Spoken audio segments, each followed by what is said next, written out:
My wife's sister secretly recorded our private conversation. What she did next destroyed our family forever. My wife's sister secretly recorded our private conversation about her husband's affair. What she did next destroyed our family forever. But when the truth came out 6 months later, she begged me to keep quiet about what really happened. Original post. I'm sitting in my lawyer's office right now, and I still can't believe how spectacularly my life imploded over a 3-minute conversation. This happened 6 months ago, but I'm only now ready to tell the whole story because the final piece of this nightmare just fell into place yesterday. My wife, Sarah, 32, and I have been married for 8 years. Her younger sister, Monica, 28, has always been complicated, manipulative, dramatic, always stirring up family drama. But Sarah loves her, so I tolerated her for years. Big mistake. 6 months ago, Monica came to our house crying. Her husband, Jake, had been acting suspicious, late nights, secretive phone calls, the usual cheating husband red flags. She begged me to help her figure out what was going on because Jake respected me and might let something slip in casual conversation. I should have said no. God, I should have said no. Instead, I agreed to invite Jake over for beers and see what I could learn. Monica was sobbing, saying she just needed to know the truth. Sarah was at her book club, so it was just Monica and me talking in our kitchen. Mike, she said, wiping her eyes, I know this is awkward, but you're the only one I trust. If Jake is cheating, I need evidence. I can't just accuse him without proof. I felt bad for her. Despite her flaws, she was still my sister-in-law, and she seemed genuinely heartbroken. So I told her what I'd observed. Jake had been getting a lot of texts lately, always turning his phone face down when others were around. I'd seen him at lunch with a woman from his office twice, but it could have been innocent work meetings. Then I said something that would haunt me forever. Monica, if you really think he's cheating, you need to be prepared for what you might find. And honestly, if he is, you might be better off without him. You deserve someone who respects you. She thanked me, hugged me, and left. I thought I was being a supportive brother-in-law. I was actually walking into a trap. 2 days later, my phone started buzzing at 6 a.m. Sarah was already at work. She's a nurse and does early shifts. The calls were from my mother-in-law, then my father-in-law, then Monica herself. All furious, all screaming. Turns out Monica had played a recording of our conversation to the entire family. But here's the thing, she had edited it. Heavily. What the family heard was me saying, Monica, you deserve someone who respects you. You might be better off without him. If you really think he's cheating, you need to be prepared for what you might find. She had cut out all context, all references to Jake, and made it sound like I was hitting on her. Like I was telling her she deserved better than her husband because I wanted her for myself. The edited recording made it sound like I was propositioning my wife's sister behind Sarah's back. My phone exploded. Sarah's parents were demanding I stay away from their daughters. Monica was crying on voicemail about how uncomfortable I'd made her feel, how she never expected this from me. Extended family members were calling me a disgusting predator. But worst of all was Sarah. She came home from work, walked into our bedroom where I was desperately trying to figure out what was happening, and slapped me across the face. 8 years, she said, her voice shaking with rage. 8 years of marriage, and you're trying to seduce my sister? I tried to explain, but she cut me off. I heard the recording, Mike. Your own voice. There's nothing to explain. She packed a bag and left. Went to stay with her parents. Wouldn't take my calls, wouldn't read my texts. The whole family had circled the wagons around Monica, and I was the villain. The next few weeks were hell. I lost friends who heard the story through the family grapevine. My own parents were confused and disappointed. I couldn't even explain properly because I sounded insane. She edited the recording to make me sound like I was hitting on her. Who would believe that? I hired a lawyer and had the audio analyzed. Sure enough, there were clear signs of digital manipulation. Cuts, splices, background noise inconsistencies. But by then, the damage was done. Sarah filed for divorce. She cleaned out her joint accounts, took half of everything, and moved in with her parents. The family made it clear I was no longer welcome at any gatherings, holidays, or events. Monica played the victim perfectly. She told everyone how I'd made her feel unsafe, how she'd only recorded the conversation because she was scared of me. She said she was considering a restraining order. I was completely destroyed. My marriage was over, my reputation was ruined, and I had no way to prove my innocence. The edited recording was all anyone cared about. But here's where it gets interesting. Monica got sloppy. 3 months after the divorce was finalized, I got a call from Jake. Remember him? Monica's husband, the one she suspected of cheating? Mike, he said, I need to tell you something. Monica's been having an affair with your divorce lawyer. My blood ran cold. What? She's been screwing David Peterson for months. Started right after your marriage blew up. She's been bragging to her friends about how she freed herself from her marriage by destroying yours first.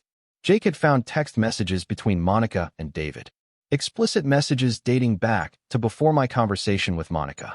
Messages that made it clear she had been planning to leave Jake for months, but needed a way to do it without looking like the bad guy. Destroying my marriage had been her exit strategy. She had recorded our conversation with the specific intent of editing it. She knew exactly what she was doing when she asked for my help. She manipulated me into saying things that could be taken out of context, then weaponized them to blow up both our marriages simultaneously. Jake was devastated, but also furious. He'd been completely faithful. All those suspicious signs Monica had mentioned were made up. She'd been projecting her own guilt onto him. But the real kicker? David Peterson, my own divorce lawyer, had been working with Monica to maximize what she could get Sarah to take from me in the divorce. He'd been feeding Monica information about my finances, my legal strategy, everything. I confronted David. He admitted everything. Said Monica had seduced him, convinced him that I was actually a predator who deserved to be ruined. He'd believed her lies and had actively worked against me while pretending to represent me. I reported him to the Bar Association. He's been disbarred. I sued him for malpractice and won a significant settlement. But the damage to my marriage was irreversible. Even when I presented Sarah with all the evidence, the audio analysis, Jake's testimony, David's admission, she couldn't get past the months of believing I had betrayed her. I know the truth now, she said when I showed her everything. But I can't unknow what I felt. I can't unfeel those months of thinking you were a monster. I'm sorry, Mike. I'm so sorry. But we can't come back from this. The divorce stood. Our marriage was over. Yesterday, Monica showed up at my door. She looked terrible, skinny, dark circles under her eyes, clearly stressed. David had dumped her once the Bar Association investigation started. Jake had divorced her and taken everything. Her family had learned the truth and cut her off financially. Mike, she said, I know you hate me. I know what I did was unforgivable. But I'm broke. I'm living in my car. I need help. I stared at her. This woman who had systematically destroyed my life was asking me for help. I can make it right, she continued. I'll tell everyone the truth. I'll admit what I did. I'll get Sarah back for you. It's too late for that, I said. Then what do you want? Money? I'll pay you back somehow. Just, please. I have nowhere else to go. I looked at this pathetic woman who had once held so much power over my life, who had manipulated and schemed and destroyed everything I cared about, who was now reduced to begging me for help. Monica, I said calmly, 6 months ago, you recorded a private conversation and edited it to destroy my marriage. You manipulated your own sister into believing I was a predator. You cost me my wife, my reputation, and nearly my sanity. You did all of this so you could leave your faithful husband for another man. She was crying now. I know. I'm sorry. I'm so sorry. Now that other man has abandoned you, your husband has divorced you, your family has disowned you, and you're homeless. You want me to help you? Please, Mike. I'll do anything. I stepped closer to her. You said you'd do anything to make this right. Here's what you're going to do. You're going to disappear. You're going to leave this town, never contact me or Sarah or anyone in this family again. You're going to live with the consequences of your choices. But I have nowhere to go. That's not my problem anymore. You made your bed, Monica. Now lie in it. I closed the door in her face. Through the window, I watched her walk back to her beat-up car and drive away. I haven't heard from her since. Sarah and I aren't getting back together. Too much damage has been done. But we're on speaking terms now. She knows the truth, and that's enough for me.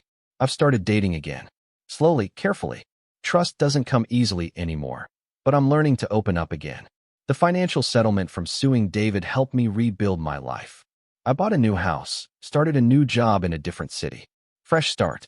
Monica got what she wanted. She destroyed her marriage and mine. But she didn't get what she expected. Instead of riding off into the sunset with her lover, she lost everything. Her scheme backfired spectacularly. Sometimes I wonder if she planned it all along, or if she just saw an opportunity and took it. Either way, She's gone now, and I'm free.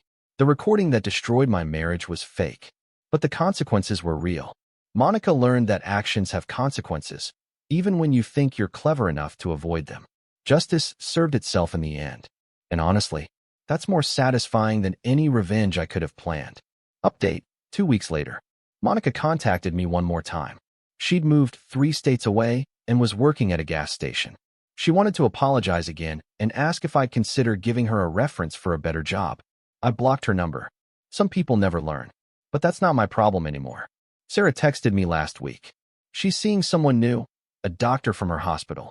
She seems happy. I'm genuinely glad for her. As for me, I'm doing better than I ever thought possible. Sometimes the worst thing that happens to you turns out to be the best thing in disguise. Monica thought she was destroying my life. Instead, she freed me from a family full of people who were ready to believe the worst about me without question.